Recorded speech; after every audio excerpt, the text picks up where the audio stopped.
welcome, folks, to another edition of RSF Radio. I'm your host, Joe Monday, and welcome to a post-Evo edition of RSF Radio. It's the podcast where we talk about what's been going on the front page of our Street Fighter and the FGC at large. I have a very special guest with me tonight to talk about Evo, what happened, and what has transpired afterwards, and what the community is like. I got St. Cola on the line. How you doing? I'm doing pretty good, Joe. How about you? Oh, fuck. Oh, fuck me.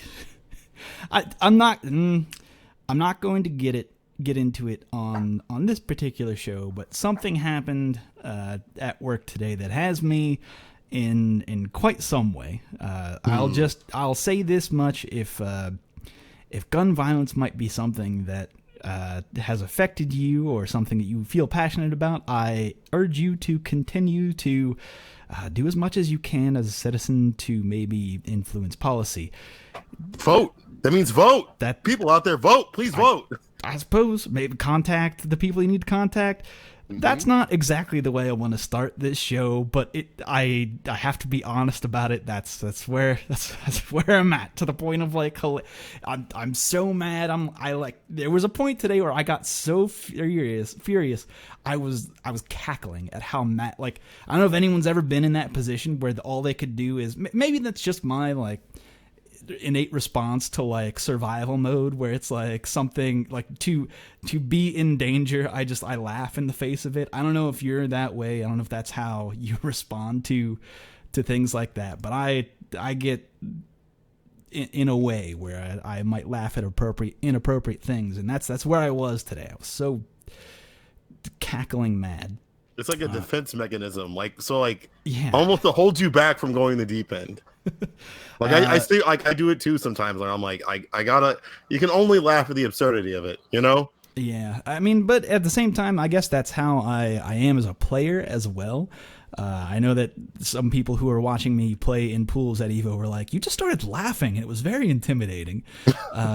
Which were you around during pool? I can't even. It's all a fucking blur, man. It was a blur for me too for pools, because I think I may have hit up every single pool because I was like bouncing on to local players. Right. Oh, and then there's this good player over here. I want to watch him play. Oh, this is my friend from the EU. I got to watch him play, and I got to bounce around. And then now my two friends are fighting, and it was difficult. So I think I might have caught a glimpse of you playing for a second. You were rocking the Zangief, the mecha costume, right? Yeah. Yes. I go the purplish pink mecha geef.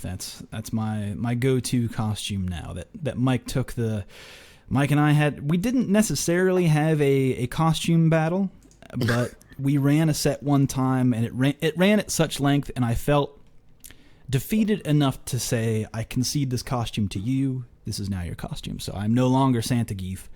I'm fine with that. I lost fair and square. True, and Mecha Geef's just as good. It's got its good qualities. You got little wings.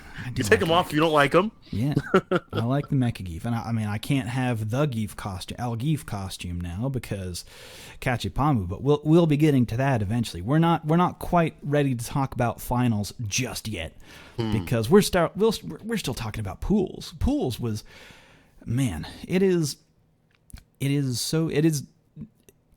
becomes continually more difficult to see all the matches that you want to see at Evo at any given time, specifically because the rate of which incredible matches are happening, even in regular pool play and especially in like top 64 play. I don't know if you experienced anything like that this Evo. I mean, literally. So this game has gotten, is what's been like 4 years, a little bit of change, to a point where everyone is so good. Like the baseline is like decent right now, and then it just goes up from there, right? So like almost even the scrubbiest matches have gotten at least semi-interesting to watch, and then you have all these players who've just gotten way better. Then you have all this new emerging talent, and then of course at bigger tournaments like Combo Breaker and obviously Evo, you have people who only come out to like 1 or 2 tournaments a year, but they're fucking amazing. Like you got people from Japan, like this is their tournament to travel to, and they put on a show. They knock out a bunch of killers, and you're like, who is this guy? Or people who like don't travel that much, you're like, man, he just took out like a Japanese like player that people know about, right? Yeah. So it's the amount of great matches that happens and you don't see is it's ridiculous, and I kind of makes you angry because you're like, if I was at home, I'd be really upset because I'm missing all this good stuff. Oh yeah, I think one of the main ones that people were like, "Hey, how did this happen off stream?" was the Punk versus Problem X match. It was a losers match too. It was like it all happened so fast. Like Top 64 is always the most electrifying part of Evo, I think, specifically because what they choose to do is they have 4 setups on 2 different tables, right? And typically only 2 setups will be used at a time. Sometimes that's not true. Sometimes 3 are going off, and that makes things even crazier. But they'll have one match going on either side of the table, but winner side on one table, loser side on the other. And sometimes players will, just because it's easiest for the TOs to do this, of right from the match that they lost directly into their next match, because they'll just be pulled right into it. So watch Punk lose to Momochi, and then immediately hop on the match against Problem X. It was almost like no time in between. And I was like, oh fuck, he just came from losers. This is Punk versus Problem X. This is like, and it is Lynn Loser's side, which I don't know if they were streaming at the time. I have no fucking clue what they were streaming. As someone who's there standing in it, it's impossible to tell exactly where you are in the bracket at any given time. But like, and from what I hear, like Smash TG wasn't updating all the time, so you're trying to check to see what happens, and you're like, where do I go for the next match? Yeah, absolutely not. There's no chance that, well, even if it's being reported by the TOs it's like fucking, they have to rely on convention internet? Like, no. And also, this is the second time in a row, I forget the name of that, is it like Black Hat Con or like whatever, Hacker Con or whatever the fuck is Hacker like. Con. Yeah, I think it's Black Hat. Oh, okay, yeah, like the Black Hat thing. If you don't know what it is, I don't necessarily know what it is, but it's basically people who are like, let's hack things. And why would you get on the Wi-Fi when there's a hacker convention right there? Come on, like folks. You don't know what's going on with that, right? That's some dirty Wi-Fi. There's some people have dipped into that Wi-Fi. And, you get into the Wi-Fi, and then it's like you've been with everyone else who's been on that Wi-Fi, and it's, I mean... And pretty soon everyone's been on the Wi-Fi, and that's your phone's no longer special. It's no longer yours. It belongs. Your part of your phone belongs to everybody. Tainted. Enough with that illusion. You got to make it juicy for the people at home. Trying to create a little sexual audio for you folks out there. Anyway, by the way, sorry for Brick was doing a little growl. Backpack was sliding a little bit. He was having none of that. You know how he's like, excuse me. Yeah, he's like, nah, things moving around on eye level with me. No, thank you. Not a fan. But anyway, Top 64 happened. Very exciting. It's always exciting. And I don't know why this is, but every year it seems like the first people, and I'm not trying to, I mean, I am trying to point them out for doing this because I feel like it's their crew who does it every year. But I feel like specifically the people from the EU are the first people to grab chairs and stand up behind everyone in the crowd to look over top of people to get that like arena-like seating around one table, right? Where there's already like about 100 people surrounding a very small table to watch literally what could be a grand finals match happen in like Top 64 of pools. And it's always the EU crowd who plants down a chair and they carry it with them and they stand up on top. You know what's really funny? That you said that. I was watching Bonchan and I think it's Vegapatch. Mm-hmm. I was watching them play and I was watching it with the EU crowd and half of them had chairs. Yep. So you're absolutely right. Like, you're watching Angry Bird, and it just like Big Bird and I were just sitting down in some chairs. I'm like, this is actually kind of smart. Okay, I see you guys. They're the first people to grab them, and it's like, well, yeah, okay, it makes total sense. Mm-hmm. But anyway, you mentioned a player just now that I think is worth bringing up. Let's hop into the deep end, actually. Let's talk about grand finals, right? Okay, let's jump right in there. Let's just get right to it. because what people might not know about you is that you have been authoring articles for Red Bull, which one I think is awesome because Red Bull was it even like a calendar year ago was like, we're out of the game, no more fighting game community articles, that no more of that. They basically washed their hands of it. But now here you come and you're writing up all these articles. Their players are doing great. And we got a Red Bull finals on our hands. Yeah. And for the people at home that don't know, I called that. Right when top 8 started, I called that. I talked to you before top 8, and you said, "I'm thinking Red Bull finals." I talked to you. I think it was Saturday morning, and you were like, "Hey man, I'm feeling Red Bull finals. I think it could happen." And I was like, "Bullshit. That's crazy talk. This early in the game, nah."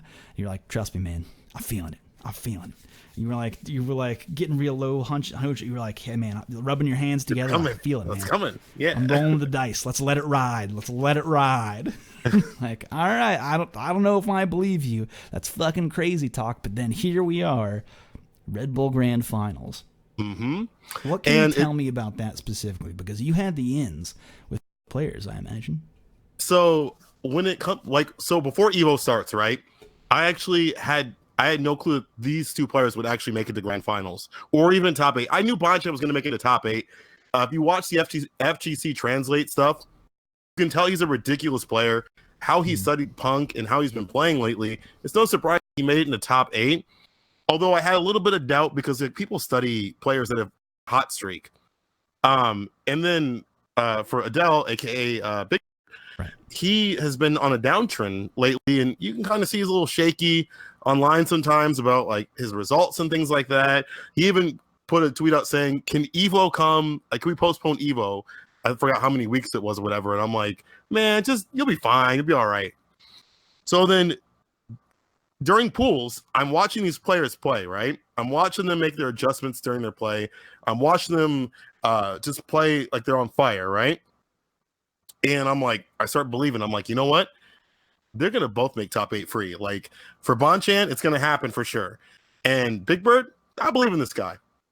And then top 8 happens, and their paths line up so perfectly, there's no way they couldn't make top 8. Mm-hmm. Because you're looking at Bonchan, and he's fighting Idom, and Sagat is a decent pick, I think, for Laura somewhat. And I think he kind of picked that to see if Idom could deal with a Sagat, and Idom could. So he switched to Karen, right, who can beat Laura in the neutral.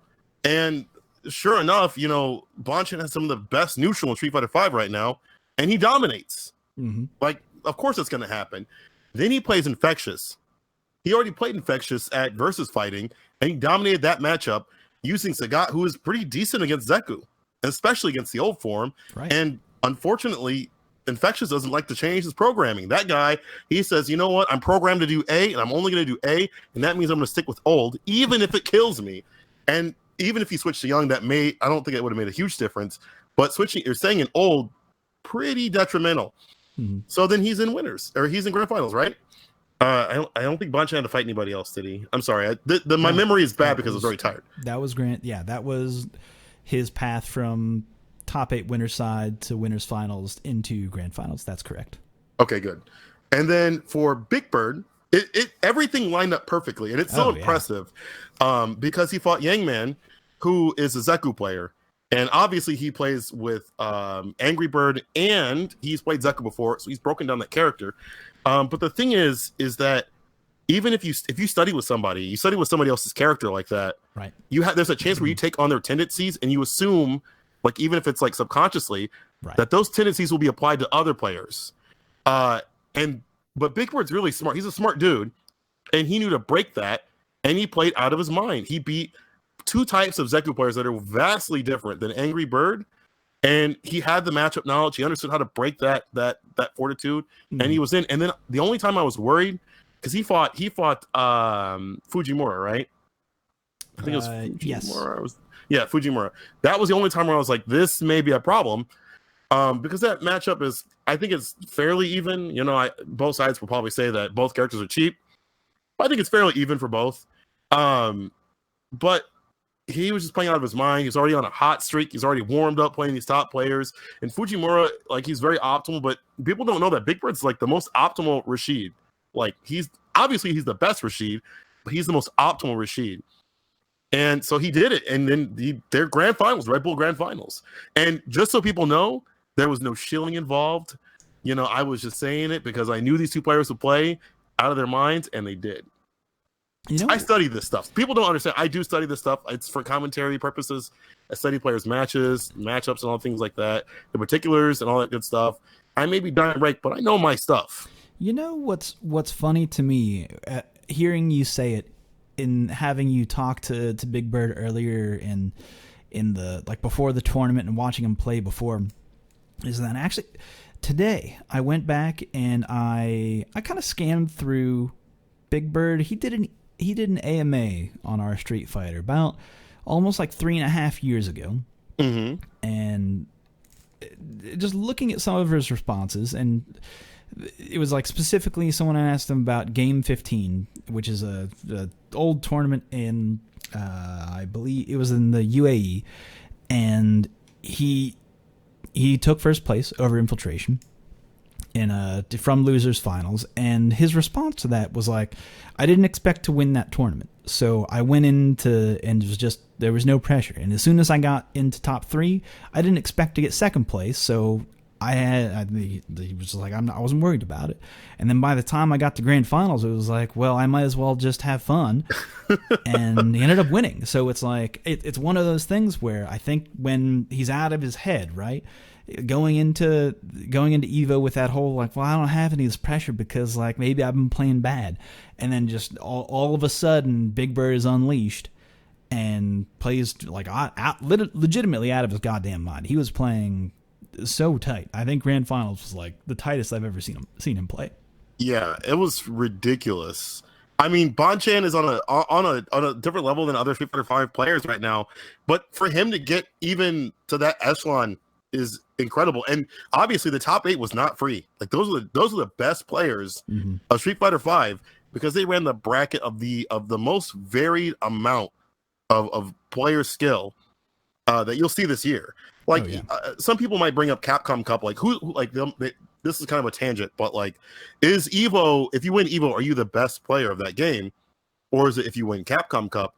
And to me, it's like a branching path. Like, if you win Evo, you're the best at fighting a gigantic, varied, pool amount of skilled players. Some that may have only come to this event once or attend a lot. There's a lot of variance there, but you're the best of that pool. Right. On the other side of Capcom Cup, you are the best at beating the most refined players, the refined amount of players in a smaller bracket, but they're like the most like refined. They've been playing all year, and both are valid. Both are just equally as valid as the other one. Neither of them make you a better player. Like, there'll be 2 best Street Fighter 5 players this year. One of them is Bonchan right now, right? Maybe it'll be Bonchan again. I don't know, but Bonchan is clearly like the best Street Fighter 5 player right now in the Evo bracket. But again, for Big Bird to get that far, and the other players that we saw also, Kichipanu, Yangman's also incredible. Another incredible Zeku. Like, he doesn't travel and he got top 8. Like, that's crazy to me. I feel like that's kind of one of the big stories of Evo this year is people who don't necessarily even get the opportunity to travel, but then they come along and fucking wreck shop, right? Mm-hmm. Talk about like Sherry Genix and Arslan, right? Arslan Ash.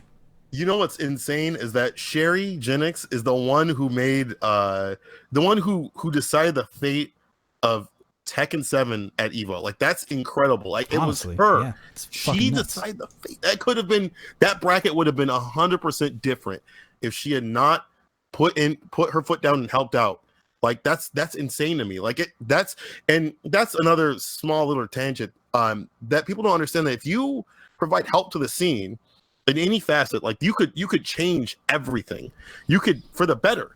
Like, her helping out, like, that changed how Tekken 7 is. That changed how Tekken 7 is seen right now, because he's coming from a region that doesn't get that shine, right? Mm-hmm. And now it does. And now that's broadcasted all over the world. Now people are looking at that scene for more players because you know that guy isn't the only killer there.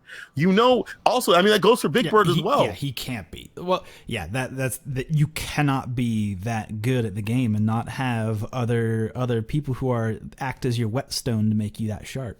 Exactly. And I mean, this is kind of going back to Street Fighter V a little bit. Big Bird and Angry Bird, they don't have a big scene. If anyone out there, shout out to Born Free, he interviewed Angry Bird, and then also in a smaller, tinier portion of one of my articles, I also got a few clips from Angry Bird as well, and he said, I don't have a big scene, so I have to sit in training mode and lab and kind of just practice with Big Bird and only a few select other stronger players. To me, that's also incredible that there are probably some other killers out there, but like their scene that they live in that area isn't big at all, but they were able to they're able to be this strong of a player, Angry Bird said I just sit in training mode and I watch videos. He's like, I lab out situations, I deal with training mode, and honestly, for him, I think it's honestly a matter of playing more people and playing, being out there more and traveling more. Like that kid's gonna be a beast. Big Bird, obviously already a beast. They're both beasts anyway. They'll get even better as they play more. But like the pure fact that they were able to train and get that good without having a gigantic scene, like that's amazing talent. And there's more people out there, and that's going to grow their scene now that man, if he can do it, I can do it. Just the international side of things coming out for Evo has been incredible this year. It's been amazing to watch. Which by the way, again, shout outs to Sherry Jennings, and specifically, if you don't know that whole story behind her work with eFight Pass and getting Arslan Ashe over here is just go to the website, go to the efightpass.com and read, just see what that organization is about. I know I had Sherry on this show a couple months ago. Maybe go back and listen to that episode for the full breakdown. But that, I don't know, it's one of those things that is just, it's an incredible story to tell, and I can't wait to read up on all those in-depth articles that really dive into it. But yeah, again, great year for Bond. Oh, I'm sorry, no, the winner, Infectious, was the winner this year. That's right. Yeah. Congrats to Infectious. There were so many sucks. Weird That sucks little... so hard. Oh my god, what a moment! And Bon Chan, he's probably a super nice guy. As far as I know, he's a super nice guy. And I'm sure that didn't ruin his parade too much. No. But man, like you win and they got that thing queued up and it's Infectious. Like, it's just like, all right, man. Ooh, you really gotta stick it to the EU crowd that hard. They're right there in the front row, my guy. They can't do that. Well, they were already annexed and they were allowed to come back. So glad they were able to. Is that what happened? Because it was one of those things where we were sitting up in the bleachers, and I'm looking down at the corner where I know the EU crowd is all sitting because I can see them all there. And I point out to my wife when it was Infectious' first set where it looks like he was about to win. And I'm like, hey, Leah, check out. As soon as he wins, look at this region and watch them pop off. And she's like, okay, this is good. And she's like, man, that was nuts. They went buck wild. Is that why they got annexed? Up and stuff? Yes. And then, so Logan puts out a tweet and he's like, man, those front row seats are looking mad empty. And then all of a sudden, they're back in the front row. It's like, I guess they didn't want them that close, but if they're jumping around. But at the same time, like, let people enjoy themselves. Let people they pay the money to come, especially in that area. You definitely, and then those people aren't going to jump up on the stage after every win or interact with any of the players. They're professionals. No loud cheering. No, they also get kicked out. Yeah, no loud cheering. The Wiz himself, apparently, which that's a whole other story. Not going to go down that PogChamp rabbit hole. I just hope that gets addressed. That's all I'll say is I hope it gets addressed sooner rather than later would be nice. But no, absolutely not. That's just embarrassing, and we're gonna swipe that one under the rug. Mm-hmm. Don't worry about that. Don't look away, folks. But anyway, so other than that, man, I have a lot of conflicted feelings about Evo. And I feel like the community does as well. There's a lot of people out. It's like coming home or even that day after, or even like the day of, just thinking to myself of like, man, like what even is like the FGC? What does it mean? Does it mean Right. anything? Is like, because if I affiliate with this thing and like the global FGC as like a single unit, if I take in it like everything all at once, which is like the Twitter chat and all the bad things that happen with the people who represent it, it's like, am I part of this? Do I accept it? Is that even, does it mean nothing? Is it empty platitude? For people who might not have caught up with it, there was and when I say a couple, it was actually like more than a couple, more than two. I know there were at least three people who spoke out about specifically sexual assault things that happened at after parties. There was someone got slipped a roofie that was in a drink intended for a lady.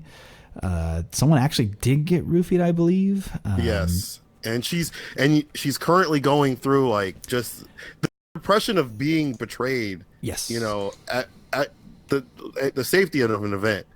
And she wasn't the only one. I believe there actually may have been more than three that were sexually abused or roofied. And I mean, that just, yeah.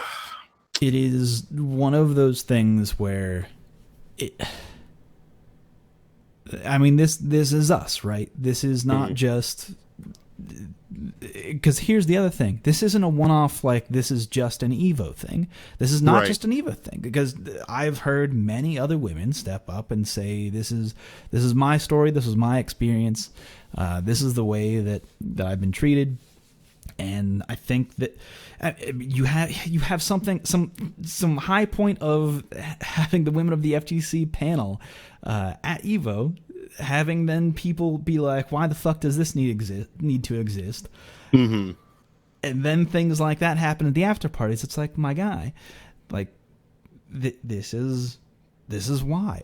And like, do I want to like it's so frustrating to talk about, and it's one of those things where I've prompted something. So if you actually, to all the women out there who are currently listening, if you are someone who has a story to tell or wants your story to be told, if you could, I have an open prompt to everybody. I have a couple of responses so far. So if you can, in a video format or just raw audio format, so even if it's just like I took this with my cell phone, if you could submit that to rsfradioquestions@gmail.com or contact the show directly, and the many ways of which there are to do that, get me that stuff. I'm going to splice a big show together and just get those voices out there. Because I think that it's most important that people listen to the breadth of stories that are out there. Because there's so many high points for women in the FGC. There's so many low points. There's so many experiences in between that are valuable and worth telling and worth listening to for people who haven't heard them yet. So if you are someone who has a story or want to share or feel comfortable to share, please do.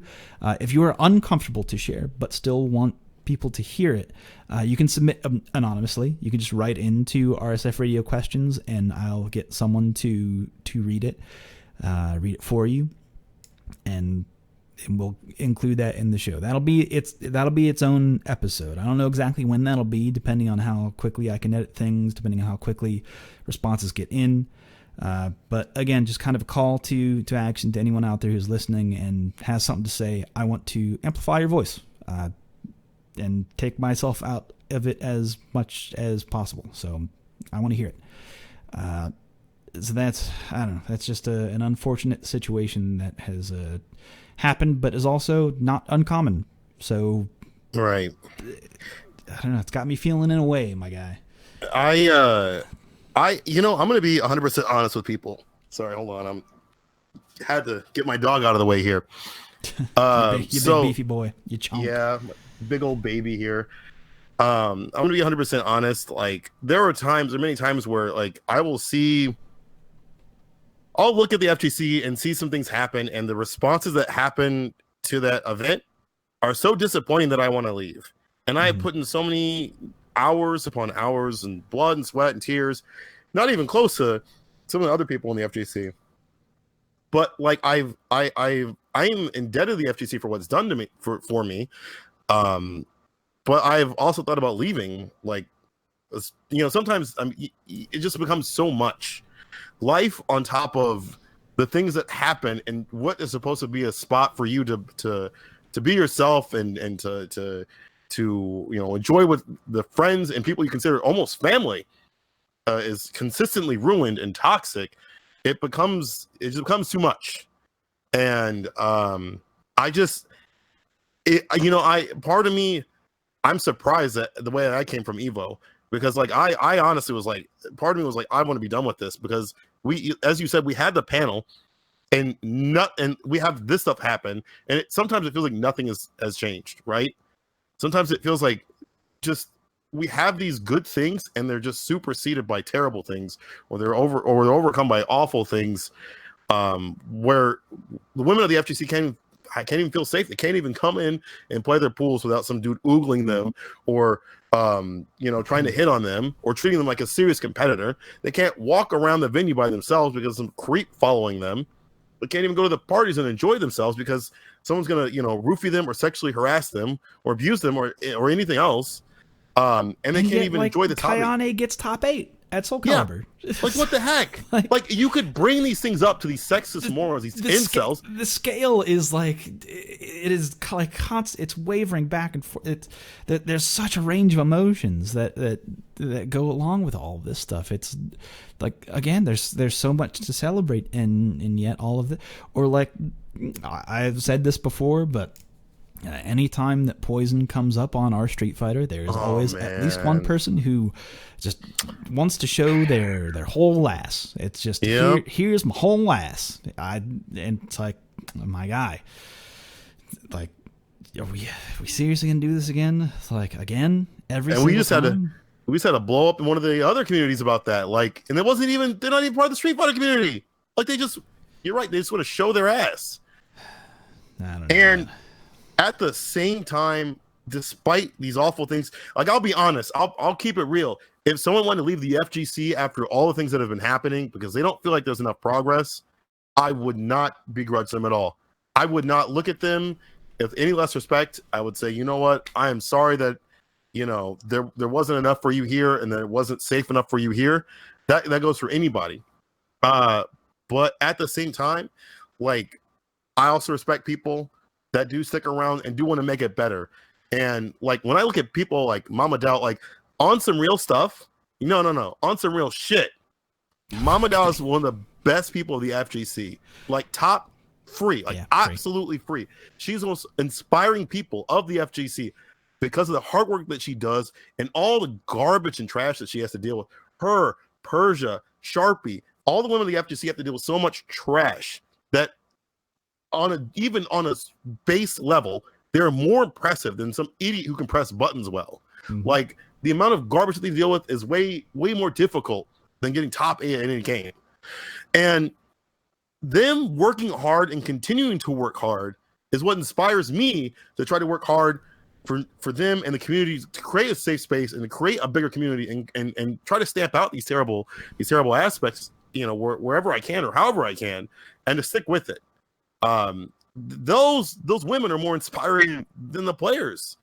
And it's I want it to be more because they're so skilled, and they are skilled, but I want, because they're so skilled and they're making top 8s as well too, and all that stuff like that. And of course they are, but that stuff's overshadowed by them having to have the strength to deal with the garbage that comes with being sometimes in the FGC.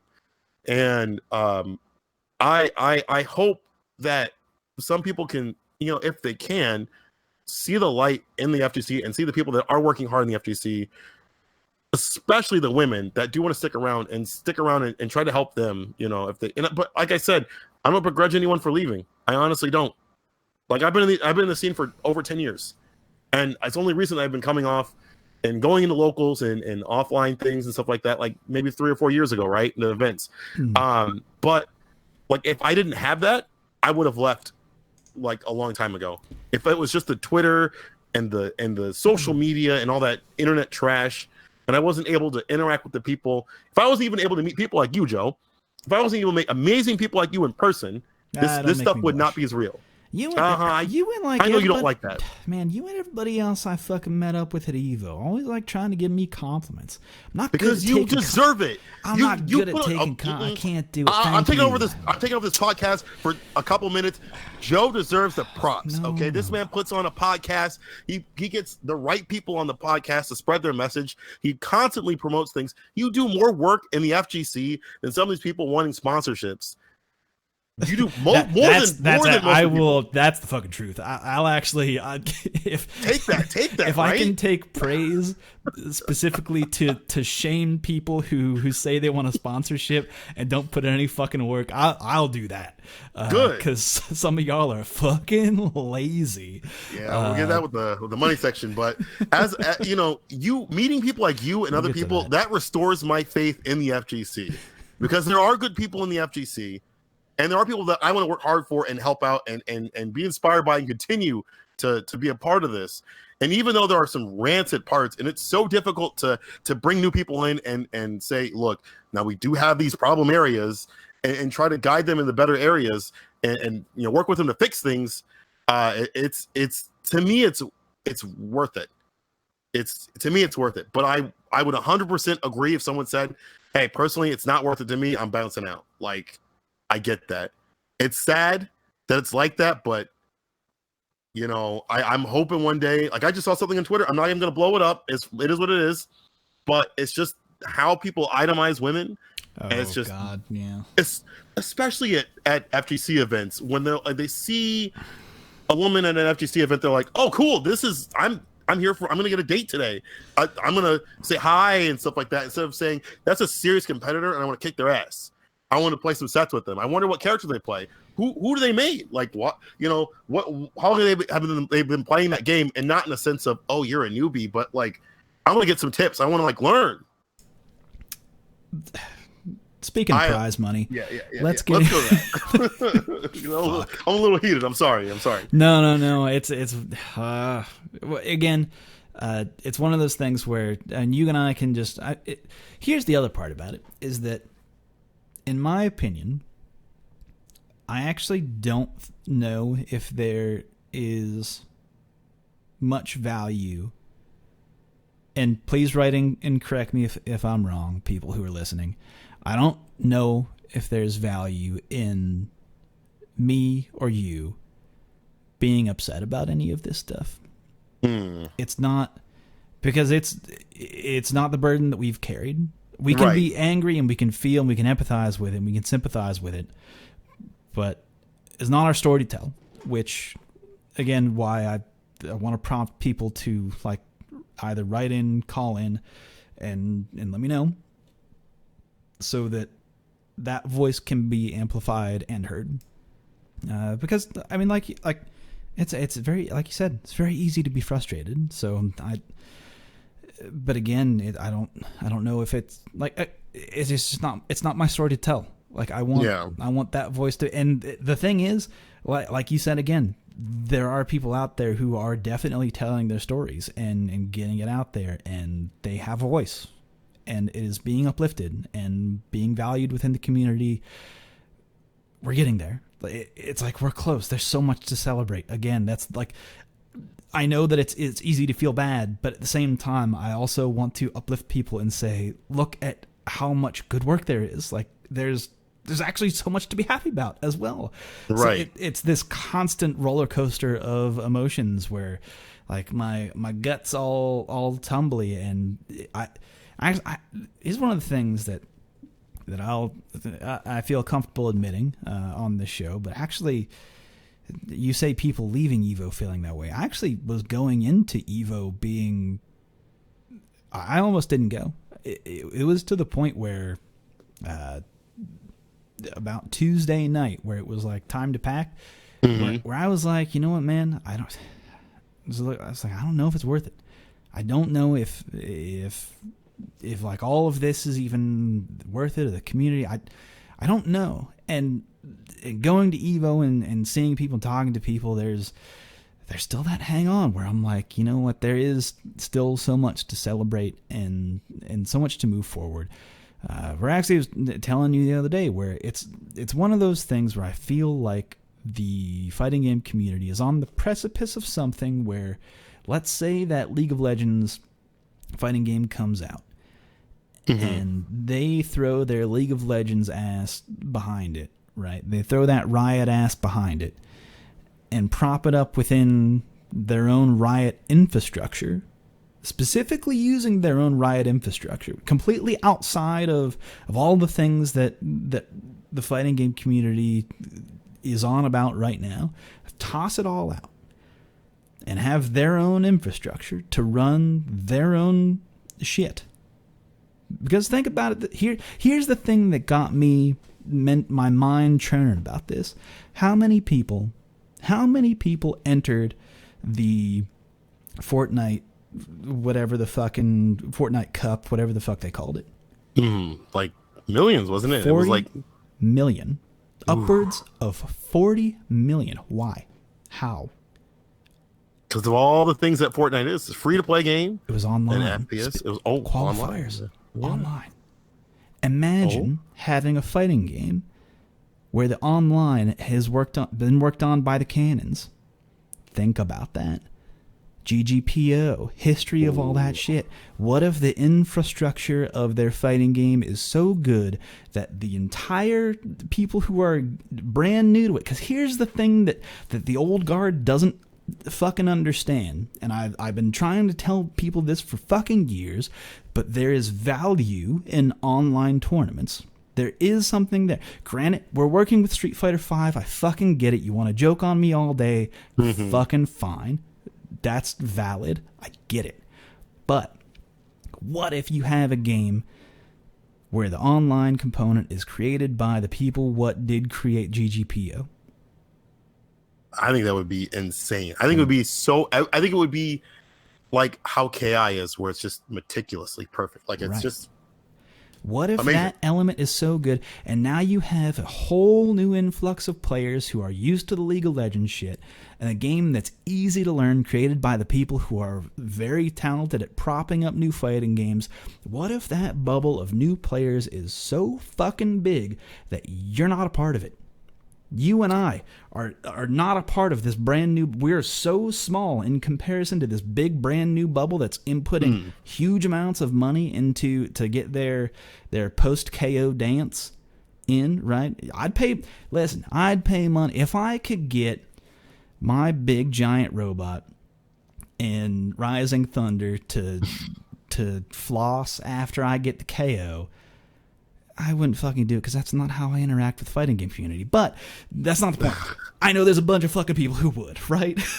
Honestly, if it were a more continuous amount of content, it depends on the character and stuff. But I think I'd buy some of it, to be honest. I know that I just said no. I know that I just said no, but now I'm thinking of a future where Capcom's like, pay us $2 and Zangief will dab after every victory. I would pay the $2 to make Zangief dab, just to continue like lock dab, or just like a lock T pose after. Oh no!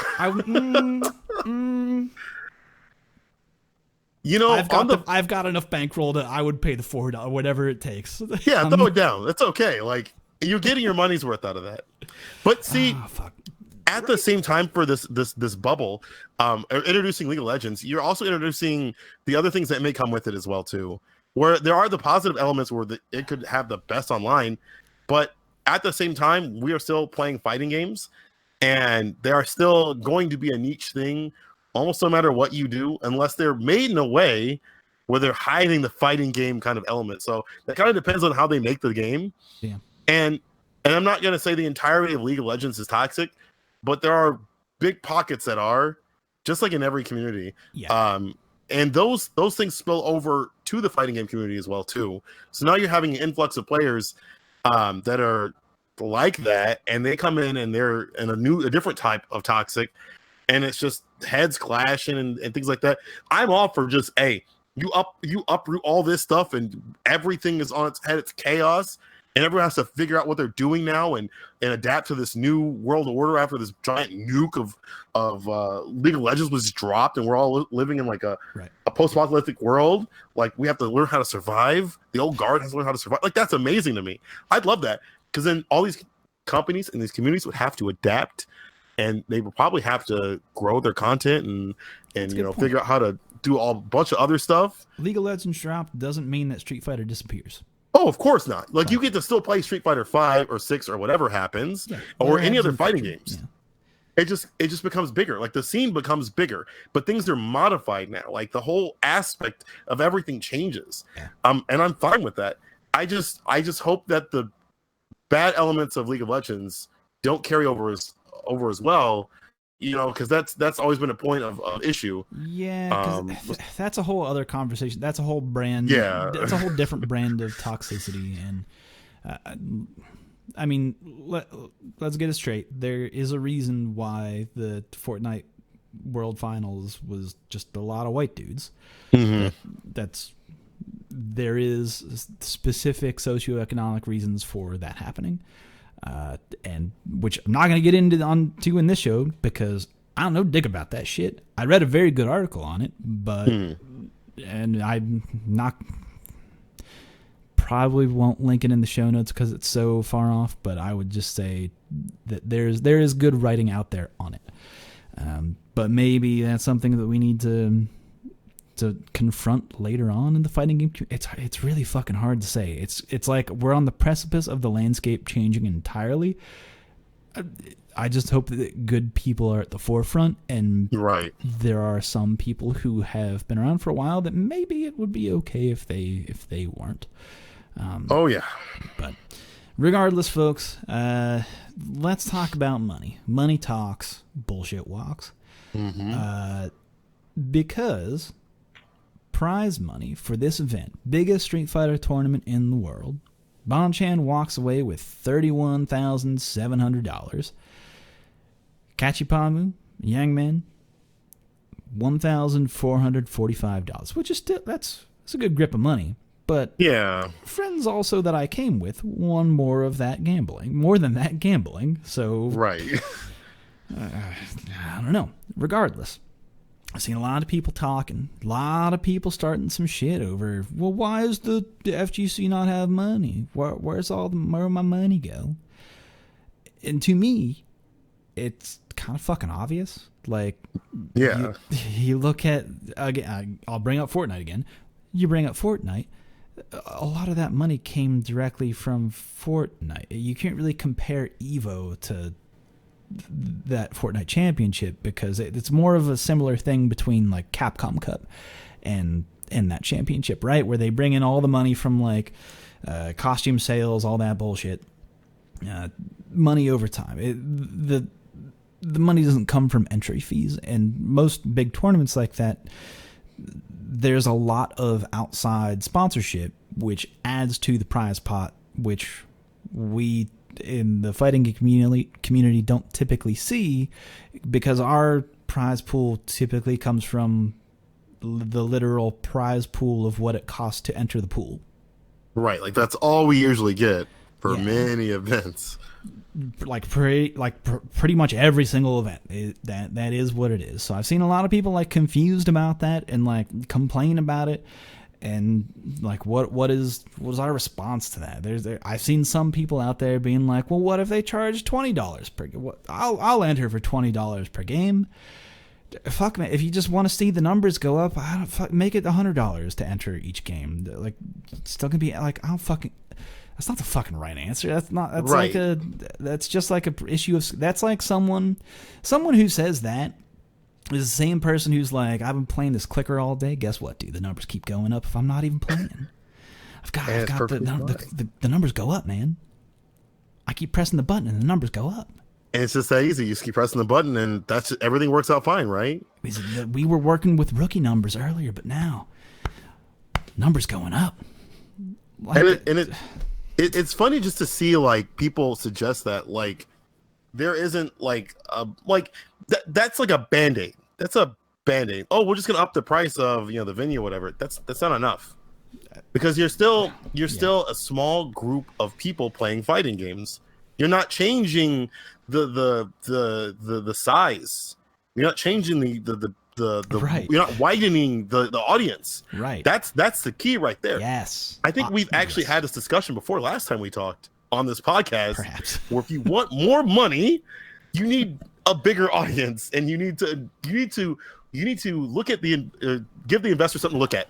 Give the sponsor something to look at. Right. It's why we're having this conversation again, because I'm 100% sure we talked about this. Yeah, but it's my recollection. It's I'm dusting off my old brain cells, and they're like, oh yeah, we did talk about that. Yeah. Well, that was more for like individual sponsorships, but the same still applies. Same shit applies. If you want more, you need to pull in more people. So every time I see someone say, "Hey, up the pot more," I want to say, what have you done for the community into pulling more people in? And you know what? It's so funny. It's so easy to do this stuff. You could literally go to your locals and talk to somebody and who's brand new and teach them the ways, right? That gets in a huge ripple effect where they talk to their friends and say, yeah, I got the Street Fighter 5 players that I play with.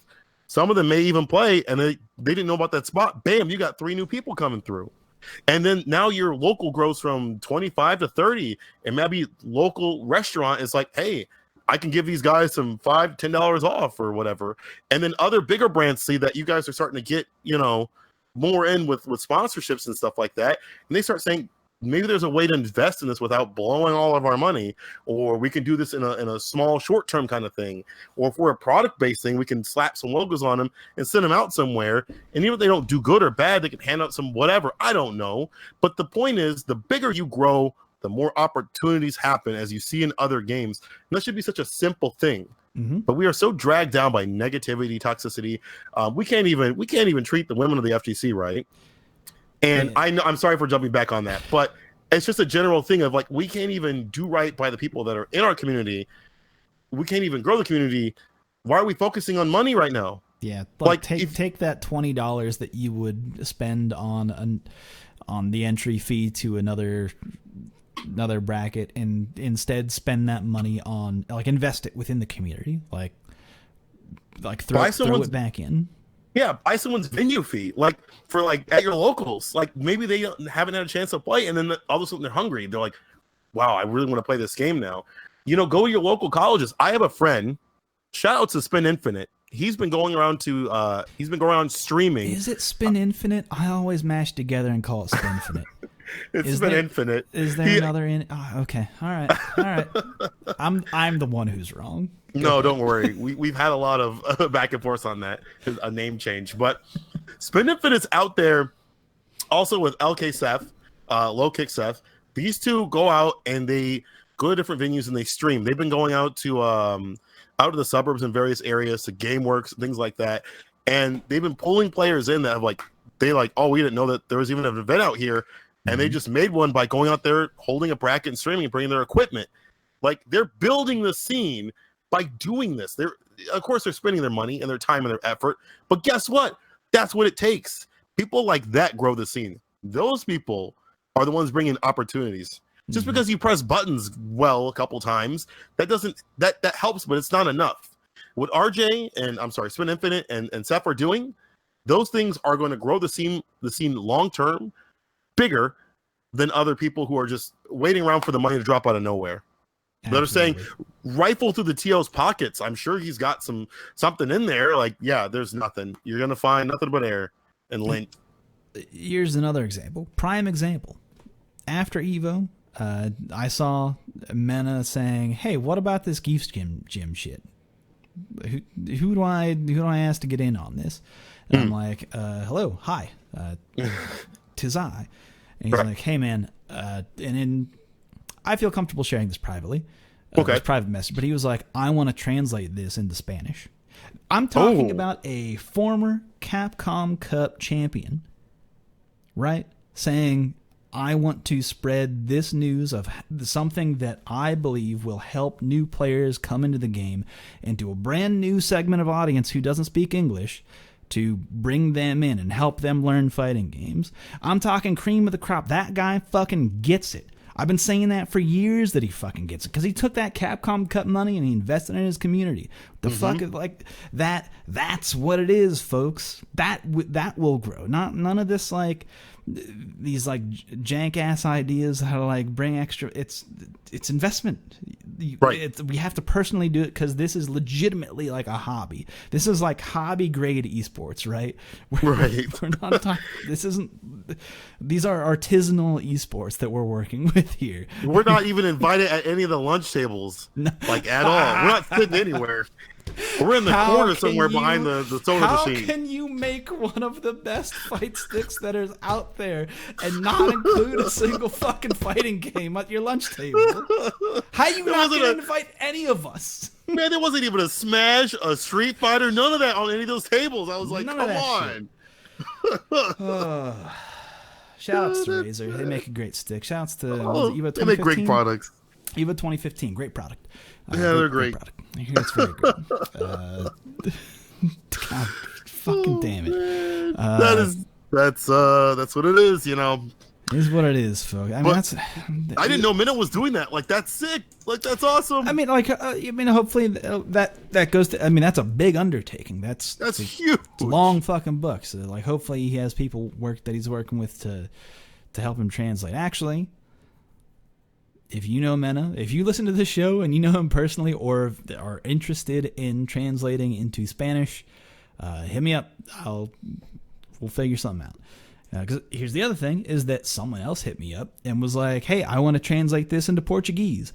And I'm like, hell fucking yeah, I'm totally down for it. This happened before EVO. And I was like, that's fucking incredible. This shit's already been translated into Russian and has been shared to like well over thousands of Russian players. Like it's little shit like that. You have to. That's the investment. It's effort. It's not it's not money effort. It's like time effort of putting into it to help other players come into this community and learn and understand and enjoy fighting games. Because we get it. You listening, you get it. I know you get it. Hey, you listening, I know you fucking get it. Okay. There's just so many ways to help spread that knowledge and love, but it's frustrating to see people be like, why doesn't Capcom invest more? I also want to say something about like how people just wait for the developers to come through. I love the Street Fighter scene. They know they're obviously my favorite scene. They're the one I hang out with the most. You know, that's my favorite game right there, Street Fighter series. But I'm gonna get some real talk on. The Street Fighter League comes up and people are whining about, man, I wish there wasn't so bans. That's fine. If you don't like the bans, that's A-okay. But in that game, if you look deeply in the menu system, there's an option. It's called Team Battle. You could be holding your own team tournaments by yourself, or you could just do them by yourself. You could run a US-based one, get some sponsors, get money, and get prize money, and just do it at some of the events. If you have to, and work with the tournament organizers and run like a series, right? People are already going to go to these tournaments. Gfinity series is already a thing. And yeah, you know, like the Gfinity series happened. I know about them. I didn't, you know, just so people know. I'm talking about the US people because like Gfinity already they did it right. Okay, US don't fucking know about that shit. Don't worry. No, they don't. Don't worry. Because that's the UK. We don't know dick about the UK. Don't worry. Which is real sad, but it is really fucking sad how much like zero coverage happens. Mark Born Free might have gotten a very good interview with a UK player that I think there's some stories that man tells that I am really looking forward to hearing straight from his mouth. Heck yes. Let's just put it that way. I'm hoping that hopefully by the time that this drops, that interview will be out too. But like my point is that you look at other areas, like other regions, like you just said, and even other games like in Tekken. Hi, Brick. Yeah, sorry, that's the Brick. Okay. He mad. Listen, he gets mad. Okay. It's okay. It happens. He's mad too. He's angry. He's upset at the U.S. players not putting their foot down and saying, we want to do our own thing. We want to show our own team tournament. We want to put our own effort in. You look at the Tekken community. They're doing this. You look at the Street Fighter Third Strike community. They co-op cup. Yep. And they don't. It's just for pride. They do it for pride. Yeah, literally. And they do it themselves. So to look at people complain and wait for developers to do something when other scenes, other regions sometimes, like Japan's really good about this stuff too. The US isn't.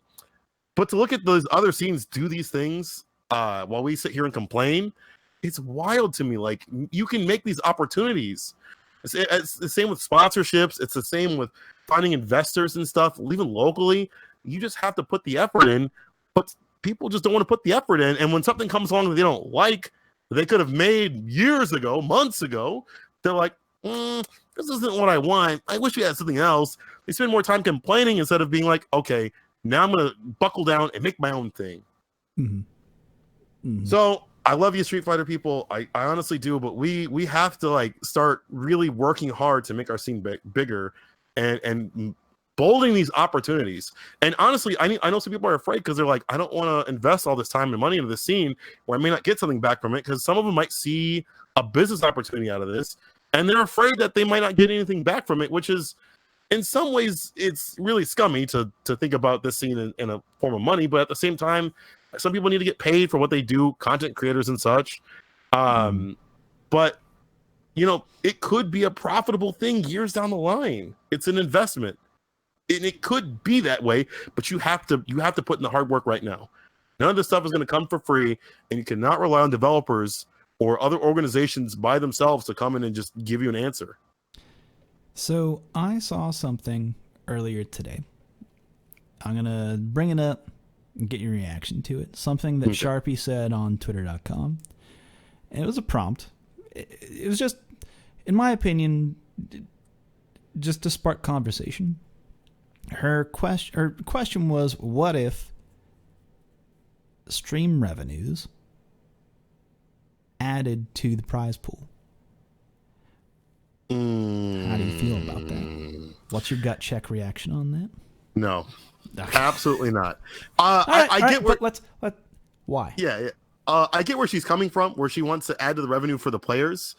But I'm going to be a little brutal and say that revenue should go to the people working the events and the people bringing their stream equipment in and doing all that stuff and boldening the things. So, like, for instance, let's say some of that stream revenue, maybe that stream revenue should come and be put forward, like, you know, casual setups or something like that, for more casual setups or more room, or so we don't have a big security issue where we only have 3 things to go through. Maybe it makes that wider, where it makes the tournament better, right? Like, and even then, it's still kind of a weird kind of thing because you're giving the money in the hands of the TO to deal with, and it's still kind of like a for some tournaments.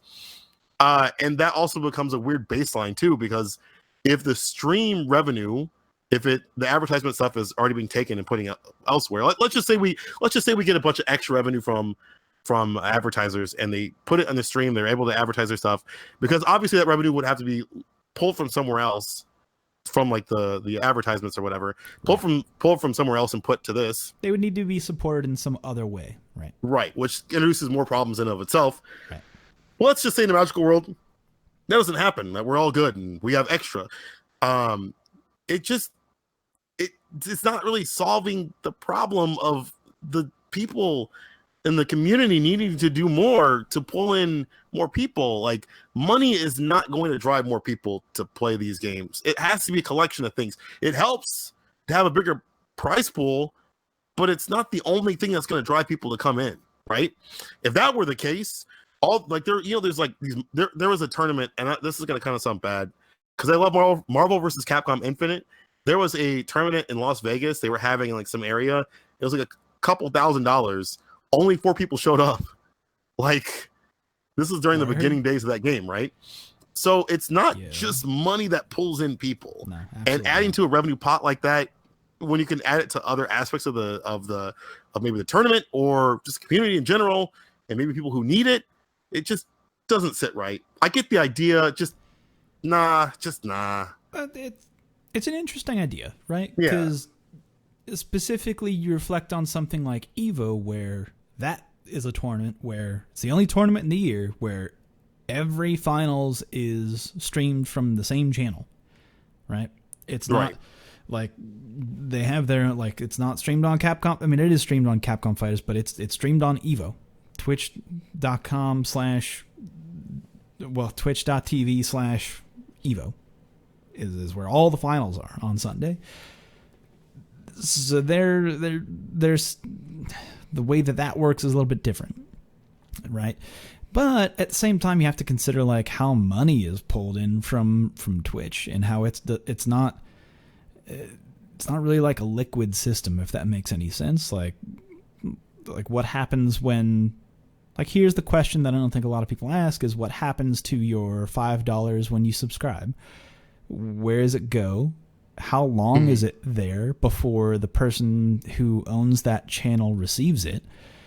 What if you subscribe during their off-stream hours? When does that money hit?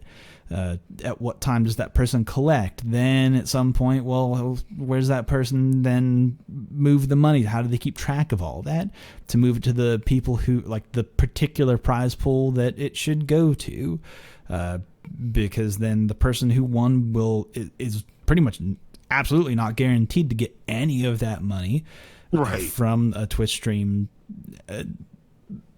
So like subscribers during that time, or money received at that particular time, at the time of when they would expect to be paid out. So that's a whole other issue, which would require a whole restructuring of how the financials work on streaming, which it's all on Twitch, at least run by Amazon, so that's not going to fucking happen.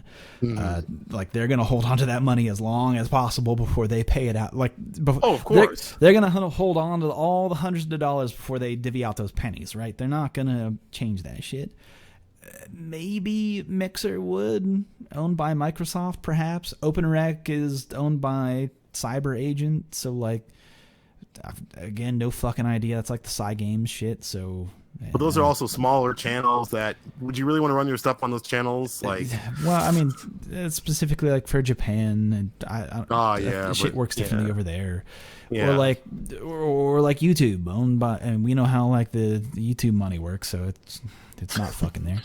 Right. So there's a whole other restructuring of how people who are actually putting in work need to be paid, or be paid promptly for work done. Is there like maybe it's like a programming system where, hey, Twitch, we know, this is Evo speaking, we know that we have this amount of people coming in at this amount at this time, like, this is our big program, right? We expect to pull in this amount of revenue, this amount of eyes, like maybe it's a conversation up front about that. I don't know. You also got to worry about branding or the brands and stuff like that too. If a sponsor, like, let's say one of the sponsors is feeding their let's say their Arby's, and they're feeding into the prize pool, like with their advertisement being up, now they're feeding into a player that maybe is for McDonald's or something weird like that. Like, is that like a problem? Like, it may be happening now. I mean, it totally is. Probably like, there's whole stories about, like, hey, why did you run this ninja ad during my stream? Oh yeah, I definitely remember that. People just went to his stream. What the fuck, Twitch? And right. They had to be like, oh, we didn't think about that. Fucking, of course you didn't. Anyway. And then in the meantime of all this stuff, while people are figuring this out and having all these issues, people who put their livelihoods on this stuff, who have flown out, maybe they were relying on that money, they have to wait to get paid. They have to wait till all this stuff gets figured out, and there's some errors here and there, and it's just like, again, where it goes back to, like, we just need a bigger audience. We need to stop shuffling money around so much. Right. Shuffling money, it's not going to do much in the end, because it's the same money and it's the same people. We need more people. We need more actual groups of people coming in, and it's possible. I'm actually glad that you started that side of the conversation, because that's ultimately my whole take, is that I ultimately wish that any kind of money that people would want to invest in prize pools or whatever the fuck would actually go towards bringing more people in to the community, because big prize pools is not really doing it. It's more of community efforts and shit like that. But all right, that's a good take. I think that's enough money talk. Unless there's anything else you want to close out on there. Nah, I'm about as heated as I need to be. Okay. Well, let's talk about like good shit. Yeah. What do you got going on? What's your locals like? So my locals, we're currently doing it's run by Zach in the Box and a few other people. This thing called Midwest Movement, where we just kind of like to highlight a lot of players that are in the Midwest area. I know people out there have seen, Rob TV, Dual Kevin, obviously, Zach the Box himself, a great player, and me, St. Cole, who's gotten third at his locals. Just want to put that one out there. We're propping up players in the Midwest. Zach in the Box actually made a shirt recently. He's working on getting more. That literally is Midwest Movement. You'll probably see it in the picture that Joe puts up if you watch the video version of this, the YouTube version of this. I'm sorry. But that shirt and other shirts, we're using the profits of that to send out other players to different tournaments and stuff like that, because we have a lot of strong players. Like one of our players, his name is Wish Punish. He took John Takeuchi to the wire. If the CA would have killed, this was at Combo Breaker, the CA would have killed, he would have put JT in losers. Like that was one of the closest match. Mike Yaru also took Tokido to the brink. Tokido had to bring that stuff back from like one round away to being knocked in the losers, 2-0. And we just have other players that have just been actually recently underscore at Evo. He beat Alex Valle. So we have these strong players. Like they're really strong, and we're trying to help them. Underscore is pretty strong. Although, yeah. Oh yeah, you know him obviously. Although I think that guy hooligans way too much. If he could tone down the wildness, he'd be like one of the best camis. If he could just like hooligan a little bit less, like 3/5 less. He'd be so solid. He knows he's good. We're getting there with him. He's gotten a lot better than last year. He's gotten a lot better. But we have a lot of strong players, and we're trying to get them out there with this Midwest Movement. I also want to prop my locals up here and really, really give it to you people. We have a lot of stuff always going on in Chicago and the surrounding areas. On Mondays, we have Ignite Gaming Lounge, where people can come out and play for tournaments and stuff, right? Great. On Wednesdays, we have GameWorks, where people can come and play casuals and stuff. Usually the tech and suburban area usually come out to that one. On Thursdays, we've got Skokie. We've got a Skokie event. We usually have like all the casuals for that. That one lasts a little bit longer. That's more towards the city. It's like in the inward area between the suburbs and the city. So people in the middle of the area get to go to that one. And then every month, Super Saturdays has come back with a reboot for tournaments, for like a big old tournament. So we have like stuff going on all the time in Chicago. We have streams for this stuff. And then there's stuff that Spin Infinite and Seth do all the time on the side, streaming Tekken tournaments, like, at colleges and stuff like that. The one that he's at, I think this week, is in Naperville, but and he's working on other projects too. Like we have stuff going on all the time in the Midwest. Like there's never a dearth of content or places to play. If you ever come through, like we got it. Word. Yeah, I'm always envious of the shit you guys have going on out there, and it always seems like there's always a hustle out there. Some good shit to you and your crew, and good luck. Other than that, is there anything else that we should direct people towards as we kind of I think we're kind of getting to the end of it here? I would like to direct people towards Mama Dow and everything that she does in Persia and all the rest of the women of the FGC. Look at what they're doing. They're making some great stuff. Mama Dow especially. I can't get enough of how great she is and how much she does for the community. Like Combo Queens, like that. And then also Persia, EXO Academy. Go there, check their stuff out, support them, please. Let's get our women players out there. Please. Yeah, and again, I will say if you're listening to the show, Woman of the FGC, please submit some kind of, whether it's a video that you take or just the raw audio, that's fine too. Send it into rsfradioquestions@gmail.com. It's in the show notes if you need to find it. Just short, just what has your experience been, be it good, be it bad, or however long it takes you to say it. Just anything you feel like you want to share, please do. If you aren't comfortable sharing publicly or don't want to name yourself, that's fine.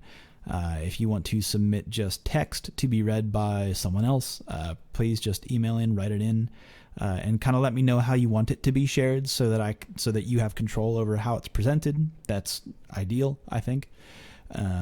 So again, I'm looking to get that particular show ready for next week. I think my cutoff day is Tuesday. I don't know if I'll stick to that depending on how many submissions there are. It's one of those things where it's like I have to wait and see how much of a workload it's actually going to be versus how much free time I actually have, which is 0 actually. So I know that feeling. We'll see. But it's definitely a story that I want to tell, or false. Let me redact that. It's a story that I believe is worth listening to, and I look forward to listening to it. So that's just about going to do it for this episode of RSF Radio. You've already answered the final question before on the last time you were on the show, St. Cola. Any changes to that? Do you have any changes to your favorite normal attack or favorite combo? I want to keep my favorite normal attack the same. I guess it's a special attack, whatever. The Tiger Uppercut will always be my favorite. It's so visceral. Mm-hmm. And it's just the usage, especially in Street Fighter V, where that character has to work a little bit harder than others in a lot of matchups. Yeah. Where if one bad jump in is the difference between losing and winning, just watching that land it just makes it even more powerful. Like I love watching Sagat being played, and I always love watching that hit. Mm-hmm. Now, my favorite combo has changed though, because I have played since we've talked. Got me in the mood to play some Alpha 2 and 3. Ooh, okay. And the custom combo system, I hate it. I absolutely hate it. I redact what I said. I think it's the dumbest thing to ever enter games. It's so, for Street Fighter at least, it is so stupid. It has ruined those games for me. Like I can't. Really? It turns terrible once people understand how to just break those games with those combos. And it's like, okay, cool. So, and to change it up, I like this mechanic, which leads into combos and leads into better situations, the parry. I'm all about the parry. And it's not just a third strike kind of thing. For a parry, for a lot of games, where like you kind of turn the situation with a good read, or maybe you just, you're really predictive or whatever, or maybe you just see it, whatever.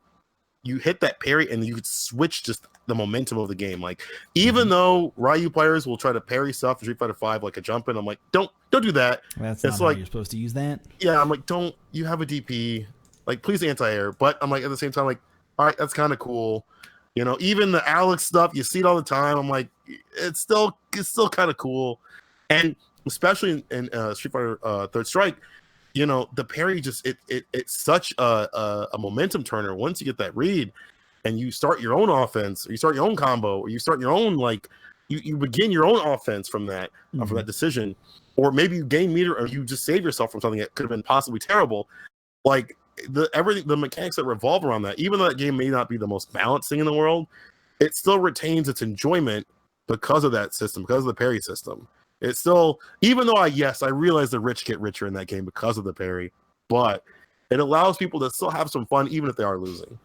So I do enjoy the parry. I think the parry is that mechanic that's like really powerful and sticks with me.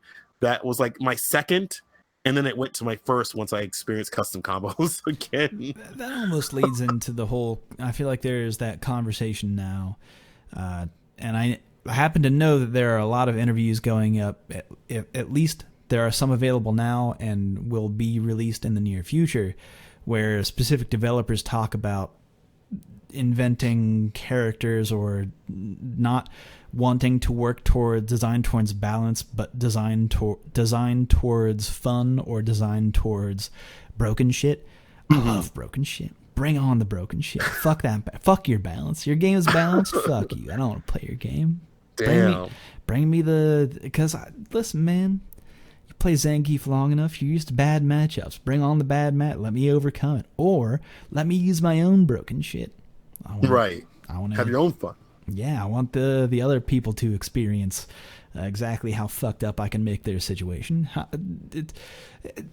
Anyone who's telling you that they don't want to fuck up someone's day in a fighting game is fucking lying to you. No one's out there trying to be like, I want to play a straight game, no throws, no lows.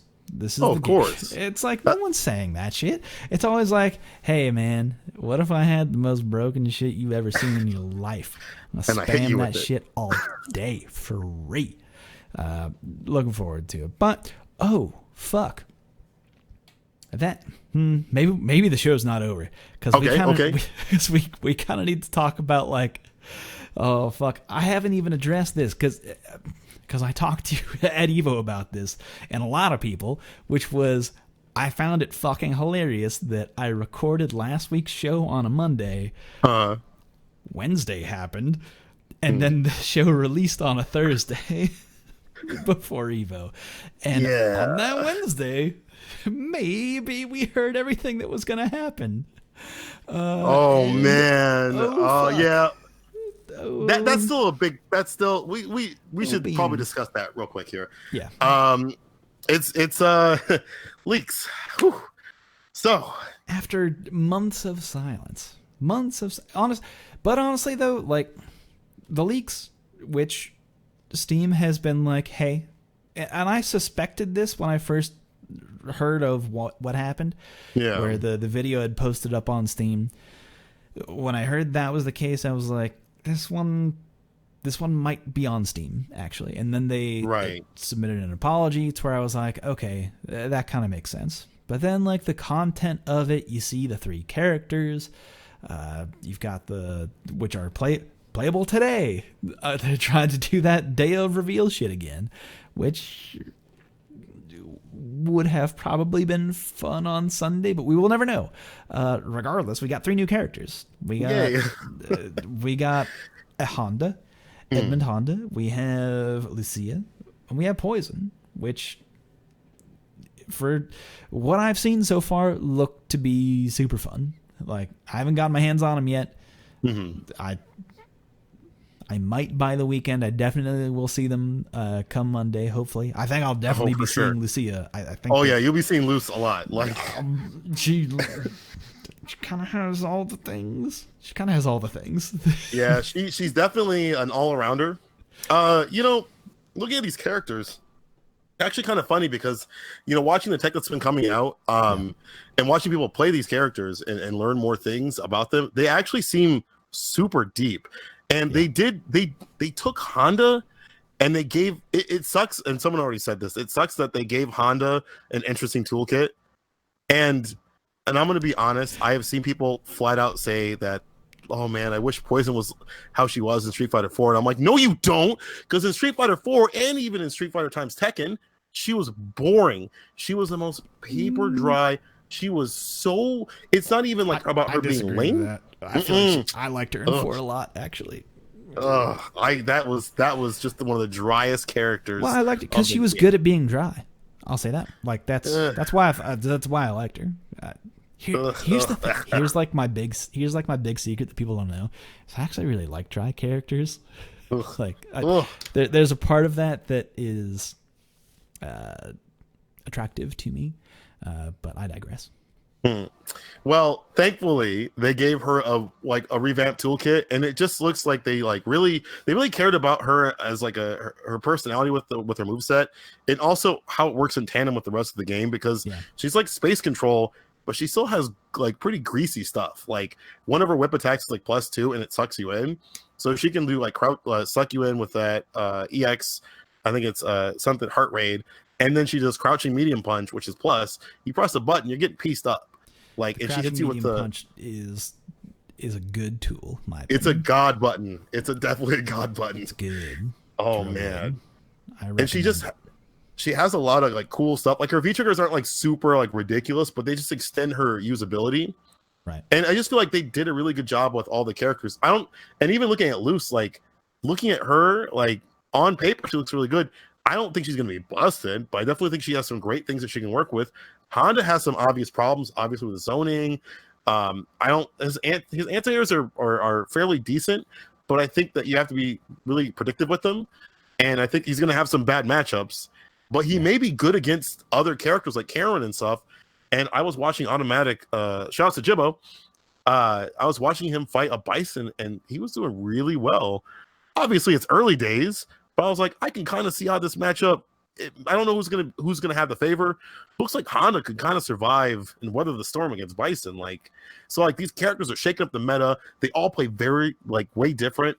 Right. And even there was this awful, terrible leak that just ruined. And it sucks for them that it ruined their marketing plans. And as a marketer, I know how much work you have to put in for this stuff. It sucks. You spend a lot of time and money, and it makes it really depressing when something leaks like this.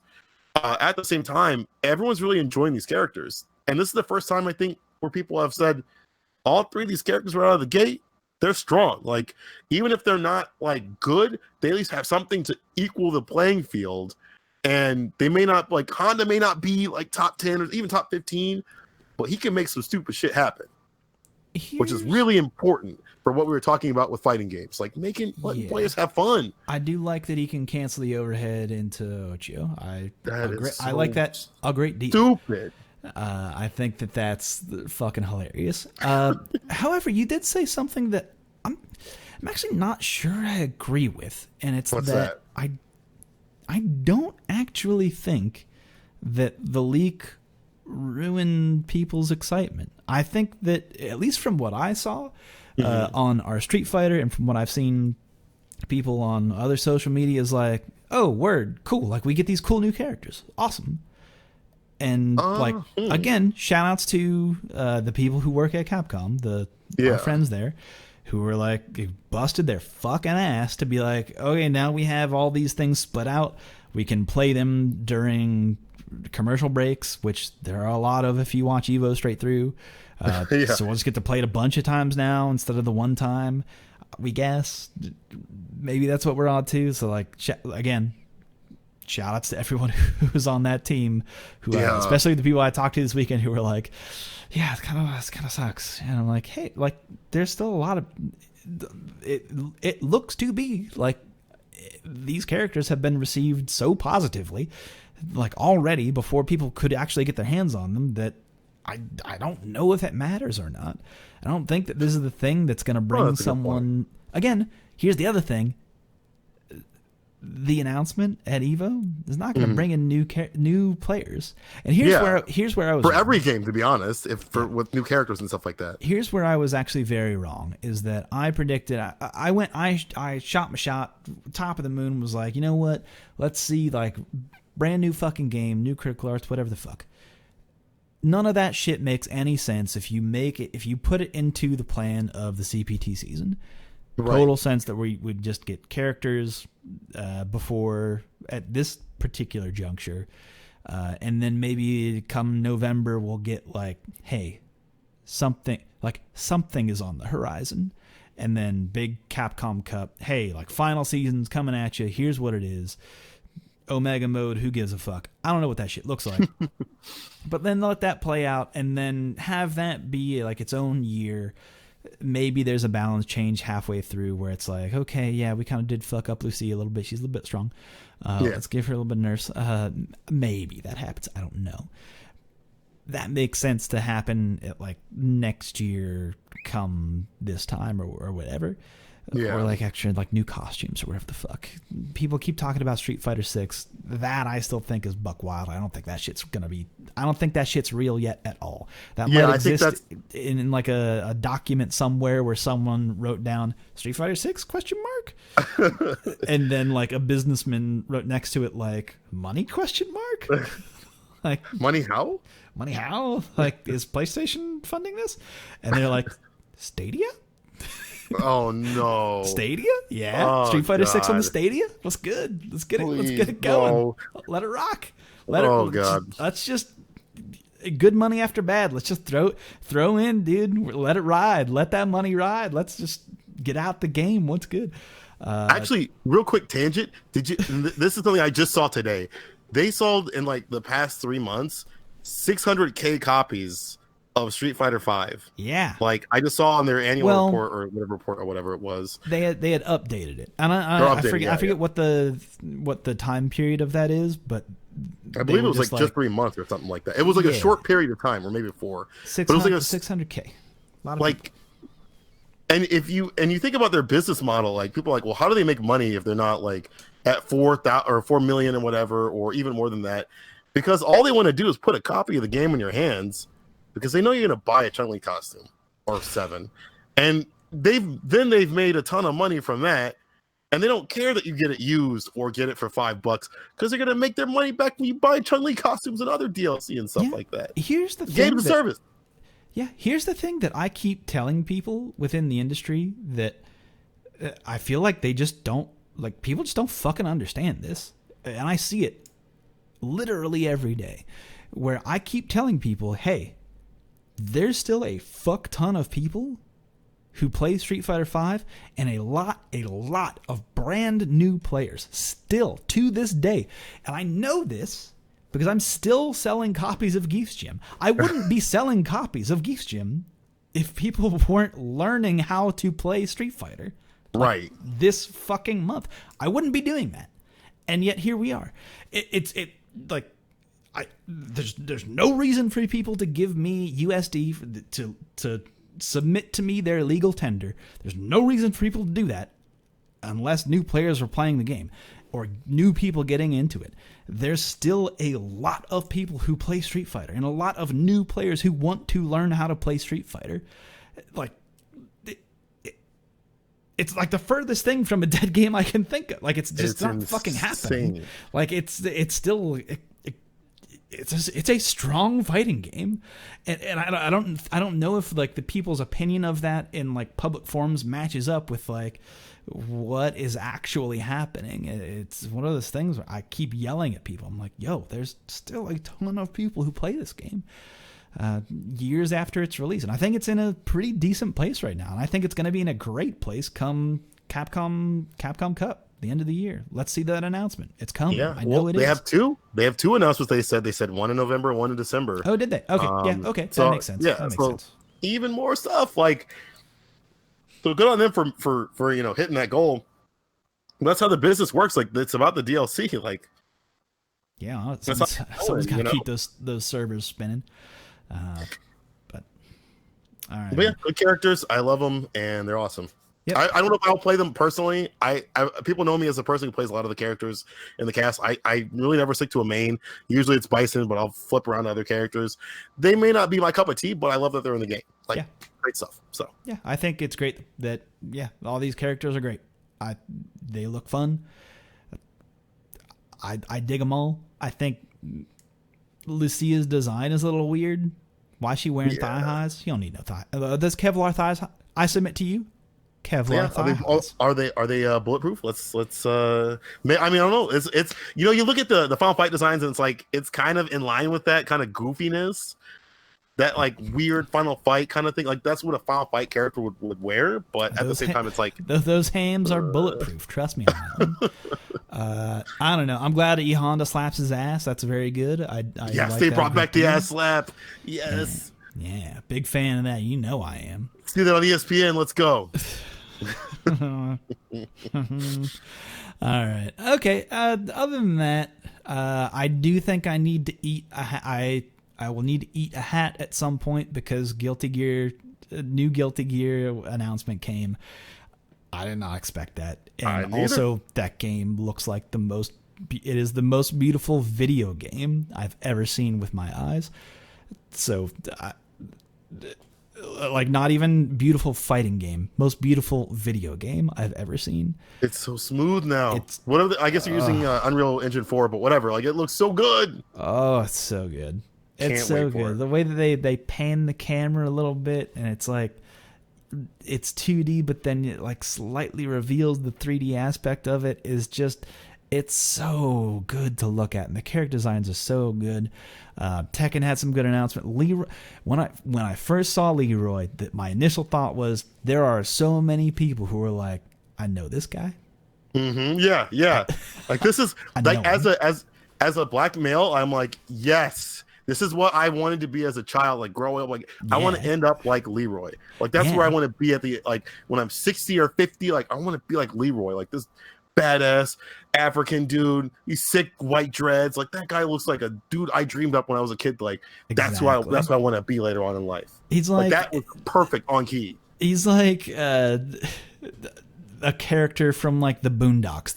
Like this is a character from the Boondocks, right? I didn't watch. Right. I've not watched all that show. I'm pretty sure he's a character on the Boondocks, right? Right? Yeah, but for sure, they definitely lifted. But let it rock because it's such a great design and it shows how in key they are with the community. So I love that. I love that announcement.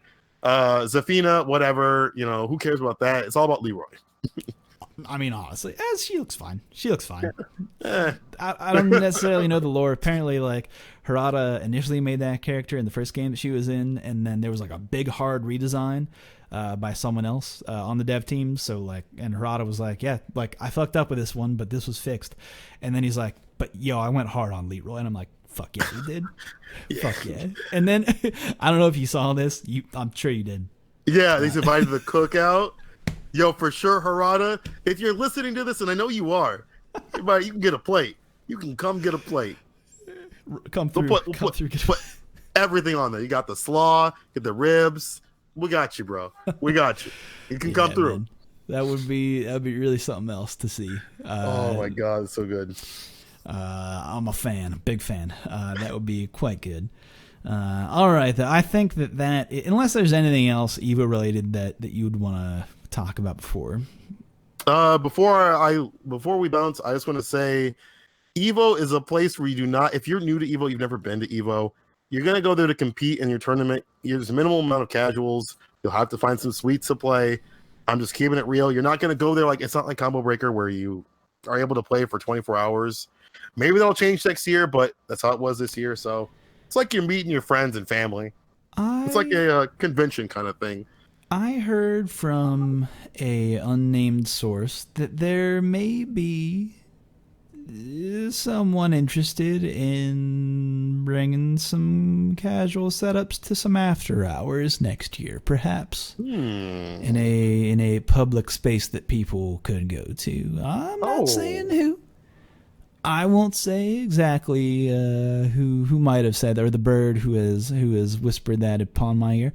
Ooh, I'm just saying that particular aspect, which I agree with, it actually is kind of hard if you aren't like, if you don't have the in, if you can't get invited to the suite, the casuals are tough after hours.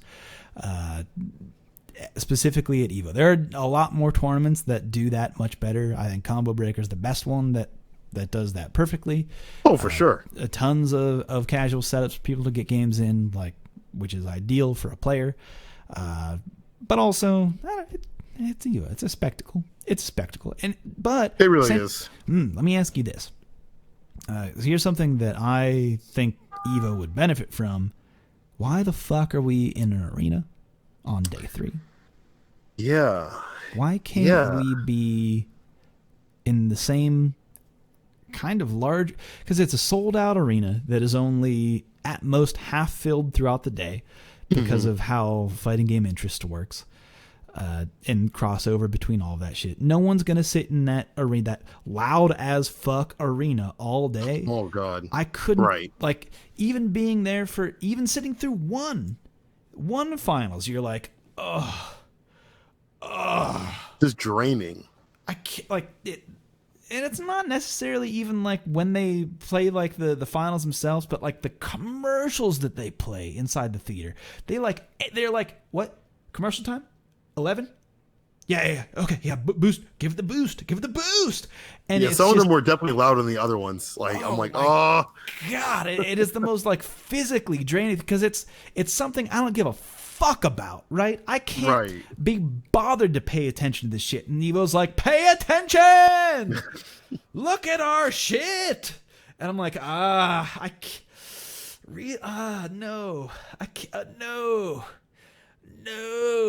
can't. I have to step out. I have to pee now.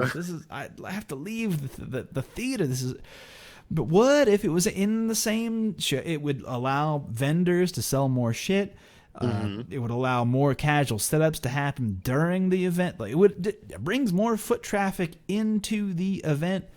100% of the time. You don't need this. More big people are happy. You don't need the big fuck. It's nice, I guess, for the players because it's the biggest stage that there is that you can ever be on in fighting games. But at the same time, they own that fucking stage. They could just use it inside the space they've already rented for the previous 2 days.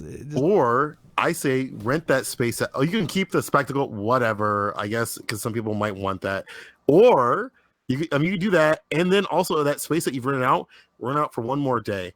Have a viewing party for people who don't want to sit in that loud ass music, that maybe want to go in and play the casuals. Let the artist alley run another day. Let people sell their stuff. People like spectate, maybe, because you know how many people I've ran into so many people that were like, yeah, I just watched it in my suite because it was too loud, or I don't want to pay the money, whatever. It's oppressive. So you can, Sucks. yeah.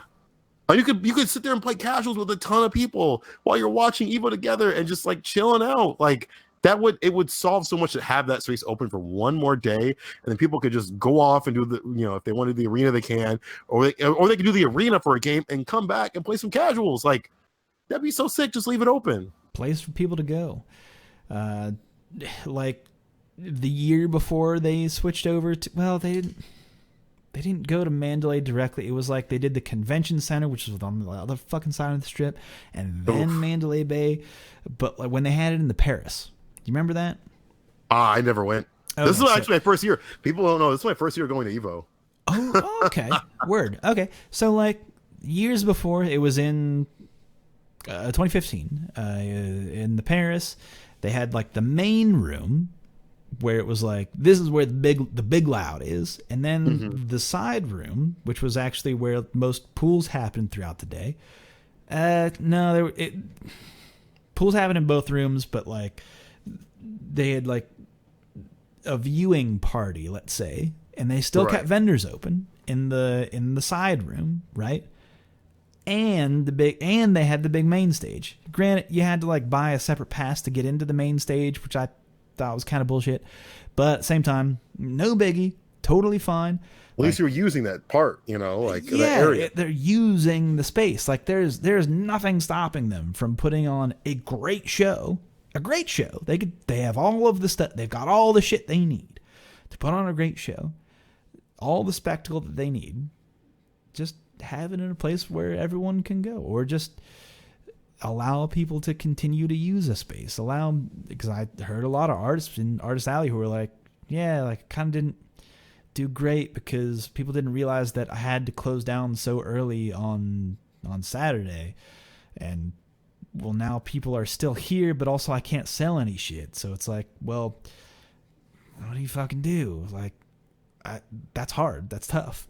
Right. Like, shit was like closed down before top 8. That's what or before, like top 32. 32 was running, and people were like, I'm done. But there were still a fuck ton of people in that room. So it's like, well, what the fuck do you do? Like, I don't know. Like, that shit's kind of stupid. Like, let it run. Hoping to see some changes next year, to be honest. Here's like my gut check thing is that as like a player and like a fan of fighting games, I'm a fan. Big fan of fighting games. Like, Evo is getting less and less attractive as it is. Hopefully it changes next year for the better. But I will say that there are a ton of other events throughout the year that are totally worth going to. Very much so. There's so many. Like there's a big tournament nearly every week all around the world. I don't know. I actually guess I have to say this. So like, the major in China, actually. The Hong Kong premiere? Hong Kong premiere is no longer a premiere. That was announced. Was that announced this morning? That was yesterday, I believe. Or maybe it was this morning. I have no idea about times. Same. Yeah, if I could get any rest, I swear to God. But the Esports Festival Hong Kong is removed from the Pro Tour. Citing, I guess, protests was the main issue there. Right. They were worried about like quote unquote safety, and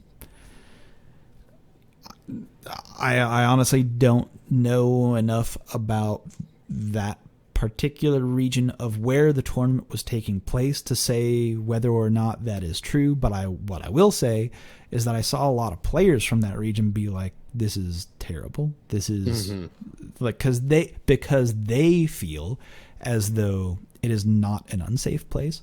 I would even argue, as someone who is in the U.S., as someone who last year at this time was telling people, hey, don't worry about going to EVO, even though there was a mass shooting last week at Las Vegas, where the most people who, like, in the history of the U.S. died in the mass shoot. Don't worry about that one, folks. I literally was saying that into this microphone last year about that fucking nightmare of a... And guess what? We have the most tournaments on U.S. soil, so who gives a fuck? Am I right? Mass shootings, am I right? I mean, like, we told people, when people said they were going to go to the DR, the other people were like, well, you know that there's crime there, and there's drug lords and stuff, and I'm like, right, but we also live in the U.S., so have you seen the shootings that happen pretty much every week? Like, have you seen? You understand that, right? Like how there is a very casual response to mass shooting or potential mass shootings, of which is so casual that you're just like, how is this normal? Like, and then we're like, oh, protests. Well, we've got to pump the brakes on that one, folks. Yeah, that's the one thing that should be feared, huh? Like you know, that's just American sensibilities. So, that's like the unfortunate part is that, you know, I don't know. I don't even necessarily want to get into it, but it's one of those things where I have seen people reply to me and the way that our team moderates, where it's like, people are like, man, I just wish it was like you could have video games. I just want to enjoy video games, not talk about politics. It's like, my fucking guy. Saying that is a political statement, first and foremost. Like, and also, like, you've already taken the stance. And also, I fucking wish we didn't have to talk about this shit. Am I right? I fucking wish that I didn't have to think about this at all. But unfortunately, like, this is the position where that I continually find myself in. Is like, yeah, that's reality though. Like, what are the issues of today that I need to be informed upon in order to have a intelligent opinion on, to get that information out there. It's just, I fucking wish I didn't. But anyway, folks, don't want to end on that sour note. Fighting games are great. Are something so great. They're absolutely beautiful. Congratulations to the Evo champion, Bonchan. He fucking deserves it. He's had one hell of a year. Got married this year. He's got all. Shout outs to Anna. She's awesome. Oh yeah. Did you meet Anna for the first time this year? I haven't, but she's been my correspondence with him. Oh, you didn't meet her? No, I haven't. This was last year that I first started talking to her. I actually sent questions to her. I was like, can you interview Bonchan for me for my crappy little Medium article? She's like, sure. She's like, I can translate them for you if you need to. And I'm like, yes. She's the best. She's the best. It was one of those things where as soon as I don't know if I've said this into this microphone, but as soon as we posted the Born Free sponsorship, and Born Free was like, I want this to honor Bonchan and that interview that I did because our Street Fighter has sent me out, and that was a very important interview for my channel. And I was like, hell yeah. As soon as we did that, she was like, within minutes of us posting that, she was like, oh, these honor Bonchan? Send that shit over. Let's, for the whole family, and just like round them up. It was like, damn. She just like, she was right in it right off the bat. And she's like living in Japan time, right? Like not even on like US prime time. She was like awake and like, it must have been like 6 a.m. for her, where she was like, or 6. Ooh. She was like, oh shit, sick? Word. Like, send that shit. It was before I could even be like, yo, like, we can just like bring this shit to, like, you don't have to. And she was like, don't worry, I love Bonchan. I'm like, all right, you're the best. She's the best. Damn, okay. She also translates my articles too for Red Bull to in Japanese. Word. So there's a whole audience that I get this that gets to see me talk my mess. Like, that's incredible. Like, she's so great. One of the unsung heroes. Honestly. Seriously. All right. Anyway, folks, that's a good note. That's a show. Anything else you want to... Where can people find you on the internet? Where do you want to send people? You can find me on Twitter at underscore Sankola. And really, that's really about it. You can find my articles on Red Bull. If I don't think you can search me, but the majority of the Street Fighter ones are done by me. So look for those if they say Ryan Collins or whatever. And my Medium is at Ryan Collins. So yeah, you can look at my stuff there, or learn to mute me because I say a lot of weird stuff on Twitter. Okay. Yeah, find the right words that mute the proper channels. Yeah. All right, folks. And again, you can find me at Super Joe Monday on Twitter.com or at RedSF. And again, I will reiterate, if you are a woman of the FGC and you have a story to tell, please record a short video, be it on the phone, be it on like your stream setup, be it just audio. If you need help doing any of that, please get in contact. Send that story to rsfradioquestions@gmail.com. Again, that's rsfradioquestions@gmail.com. Or just get in touch with me any other way. Again, if you want to just write in and have your story told that way, perfectly okay. I want you to be have full control over how your story is told. That's what I want for. I'm thinking next week. We'll see how that goes. Is my I don't know how much free time I have versus how much I'll need to be editing. I don't know. We'll see. Hopefully there's a ton to edit. That's the hope. But that's the show, folks. Again, catch this show every Thursday for another edition of RSF Radio. The tournaments are spinning up again, so catch us next Monday for sure, and Fridays. But that's the show, folks. Until next time, take care.